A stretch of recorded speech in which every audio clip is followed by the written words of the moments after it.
Ladies and gentlemen, I am back with Psychopaths Season 1, Episode 3. Last episode, we got some world building. We got some interesting information concerning our main character Akane, how she, despite after traumatic experiences from Episode 1, her psychopath doesn't seem to change at all, which is interesting to me. Also, we kind of dive slightly deeper into like your role in society and whatnot. What's your purpose? And why Akane, despite getting recommended on all of these other places, decided not to, and instead go to the police department instead because nobody's going there. So, some cool stuff, some interesting stuff. And we also kind of got introduced more to our team, our squad.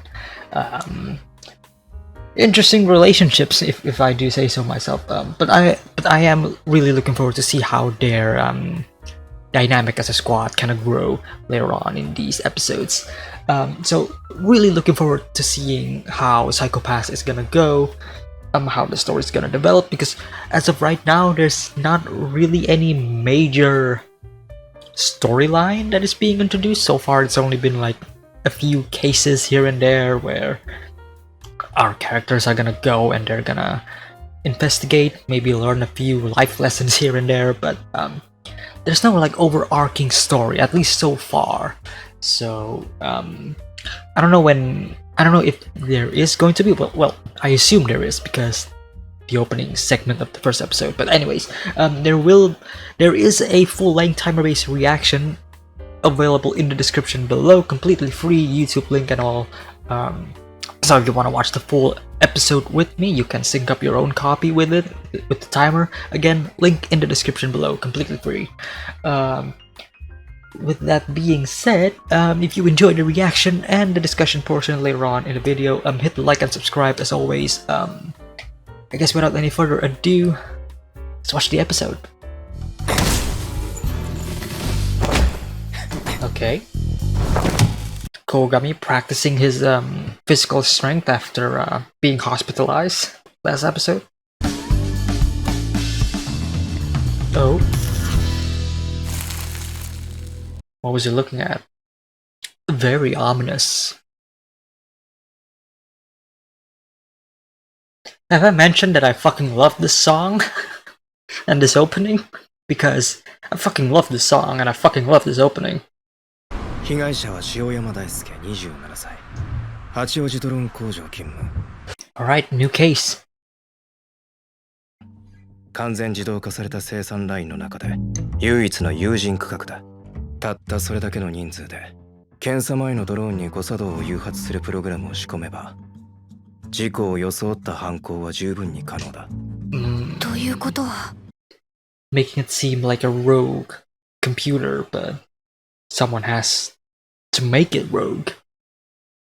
私執行官のみんなとうまくやっていけそうな気がします。それは同僚としてやっていけそうという意味か、それとも調教師としてやっていけそうという意味か。 As a colleague or as a handler? I love Akane so much. She balances like all of the other characters who are like very serious. オフラインなんですか、ここ。回線そのものが設置されていませんし、この建物自体が電波暗室になっています。なので外部の通信網にアクセスする手段は一切ありません。ハッキング対策としては最も効率の高い保安体制です。That just leaves the suspect to be inside the building then. Ooh. 死体はドローンに生きたまま解放された状態か。Using holograms to show the incident. Very cool. 先ほども申し上げた通り、危険の多い現場なのです。管理体制についての批判であれば受け止まりますが。That little facial expression from him. I feel like he is hiding something. The one who is showing them around. こちらが施設内の全職員のサイコパスになります。定期診断の詳細値と常設スキャナーによる色素判定の記録です。お預かりします。Wow. Using a floppy disk? 殺人を疑うにしてもまず容疑者がいませんよ。塩山君の一件が殺人事件であるという証拠を提出してくださればもちろん当方も協力します。ですが現状あれは事故と判断するしかない。 His eyes. I don't know, dude. I feel like he is hiding something. あかねちゃんも資料見たっしょ。ここってば経済省管轄の官営なんよ。お役所は縄張りの利益を守ろうとするからね。余計なちょっかい出されて工場の生産効率を落としたくはないよね。 True. 人の命が失われたのに。 They want to cover it up, obviously. ここのスキャナーは危険人物を検知してないんですよね。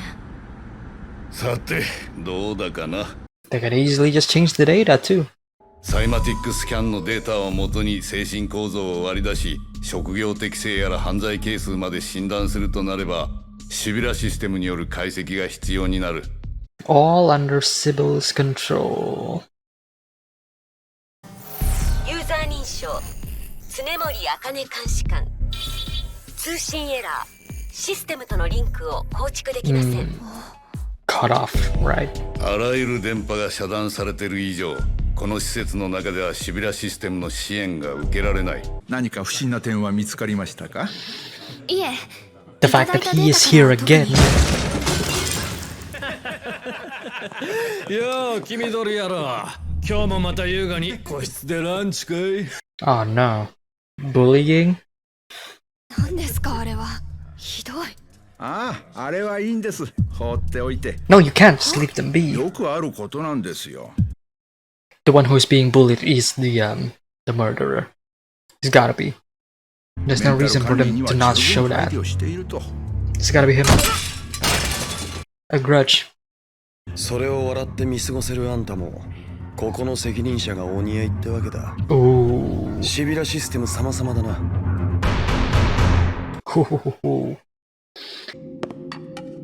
大丈夫か？ Ogami's gonna help him out.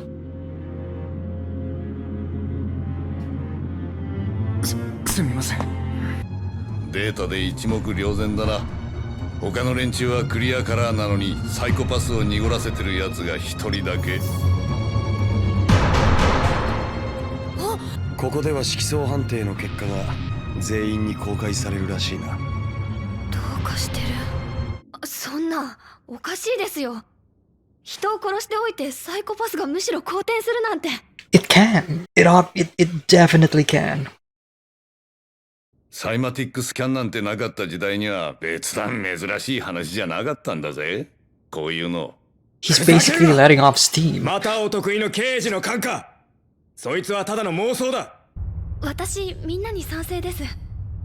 ここで犯罪を見過ごすぐらいなら鴻上さんの計画を試してみたい。君は正気で言ってるのか？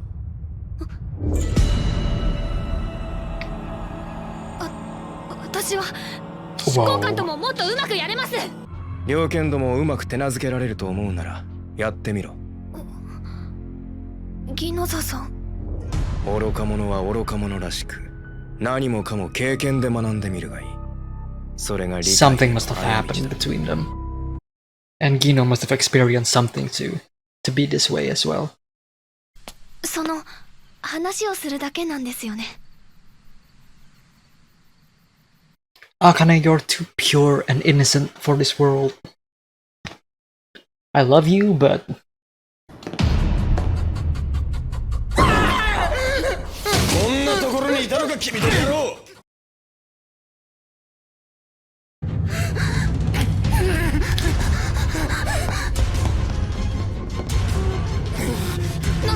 何やってんですか鴻上さん。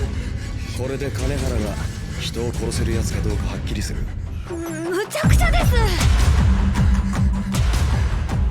監視官、あんたどっちにかける？ It's a gamble. It's a really high stake gamble.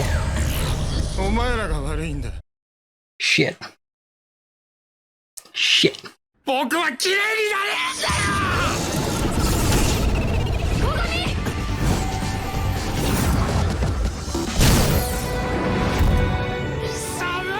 ユーザー認証鴻上深夜執行官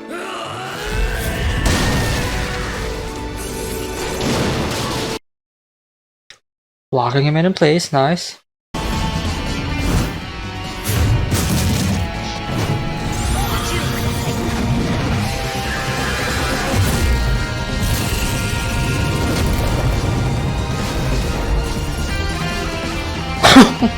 Shit.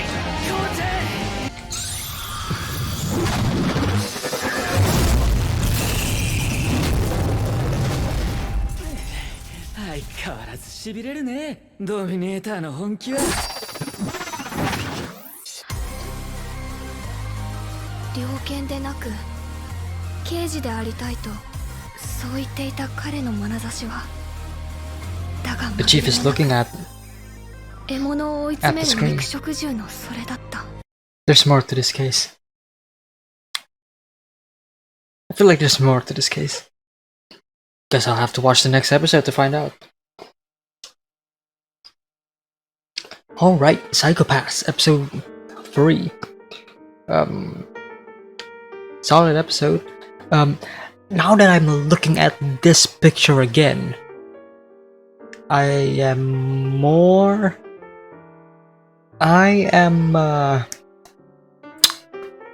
confident that this person is the same person that Kogami was facing off in the first episode, like in the opening segment.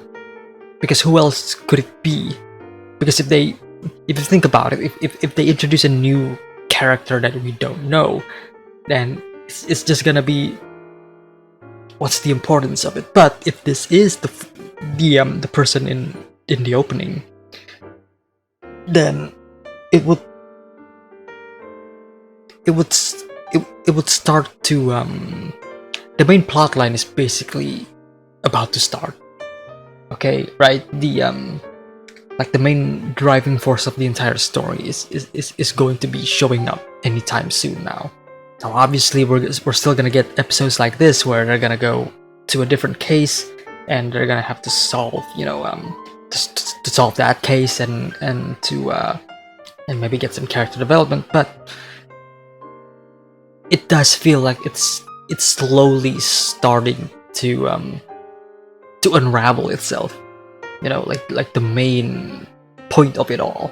So really looking forward to seeing how this plotline is gonna go and how this is going to connect with not just Kogami but to everybody else. I find it ironic but also funny that they're still using floppy disk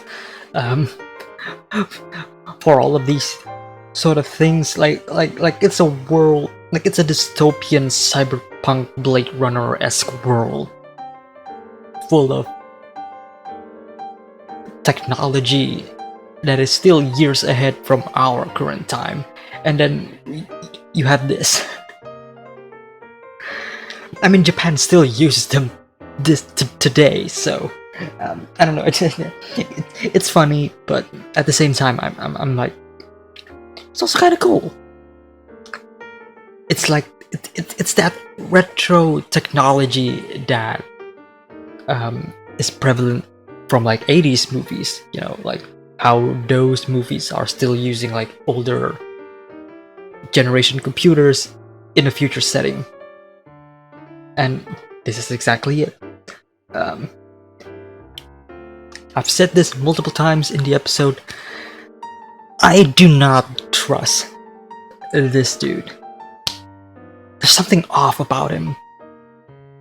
Like from his mannerisms, his facial expressions, his voice, his tone, even the way they animate his eyes, you know, like trying to avoid contact and everything. To me, it's clear that he is hiding something, and it becomes even more clear towards the end of the episode when we were shown, where is it? Here, where we are shown that he is spying on them, like he is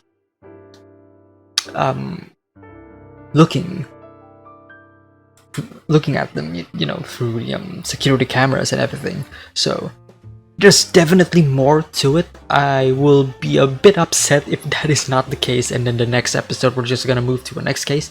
But I hope we continue this case because I feel like he is hiding something, and I feel like he purposely is using the victim, or not the victim, the murderer, the bullied character, right, to further his own goals of eliminating other employees. Again, like, I feel like at this point it's kind of obvious, but I will be very surprised if that is not the case and I'm just way overthinking about this, but that may as well be the case. Also loving the kind of like the good cop, bad cop between, I guess, Kogami himself. Like, at first he was helping the dude, and then now he's like kind of forcing him to his extremes, which is kind of fucked up if you think about it. Again, it's the idea of, well, this person isn't really going to do anything unless you force them or you push them, and then in which case they will do it. And since they're doing it, it gives you reason to say, oh yeah, he's the bad guy. But like, if you're not actually, but like, again, like if you're not pushing him, or if you're not like forcing him to do it, then there is a chance that he may not even be doing what he is doing right now. Same thing that happened in the first episode with the female victim, right, hostage. Her psychopath definitely went over the roof, right? But we as an audience know that she isn't to blame. Her psychopath went over purely because of the stress and everything that is going around in the environment. So when Akane calms her down, it worked, right? And now look at her now. She's now in therapy. She is being treated. A crime is like a crime, and her fate of potentially being detained and killed at that point is avoided. So I don't know if this is also the case. Now that I'm thinking about it, maybe the chief person that is running this place that I am like very cautious about, maybe he is also planning this out. Like, maybe he purposely created an environment that sparked these people. I don't know. Akane is standing up for the enforcers really warms my heart. It shows that she is, again, she is a kind character. She is trying her best to win the hearts of the enforcers, right? And she doesn't want to be seen as their I guess as their master, but more like as her colleagues. So it's nice to see that Akane is still like this, but I don't know if that is going to change later on. You know, major character developments maybe, I don't know. But it's also very this scene in particular where Akane is talking to Gino, this is your typical, you know, employer talking up to their boss and saying that, hey, I can do better, and then the boss is saying, no, you need to stick to the rules. This is how things are gonna go. But if you want to do your own thing, then fine, go ahead. You will learn your lesson and whatnot. So I don't think that he is in the wrong. I mean, he is obviously just working for. He is obviously just obeying the rules, right? But again, it's also the idea of like when you stop obeying the rules and when you start to use common sense instead of the rules. This is a fun dynamic. I want to see more in the future, and I can definitely see these two growing more and more in terms of their conflicts with one another. But we shall see. I don't know what episode 4 is gonna be. Again, I'm hoping episode 4 is gonna continue off where episode 3 ended. To see like the aftermath and everything, because they haven't really confirmed that that person is the murderer, right? So looking forward to seeing it. Again, if you enjoy the reaction and the discussion, hit like, subscribe if you haven't already, and I guess I'll see you all next week for the next episode's reaction. Take care, guys.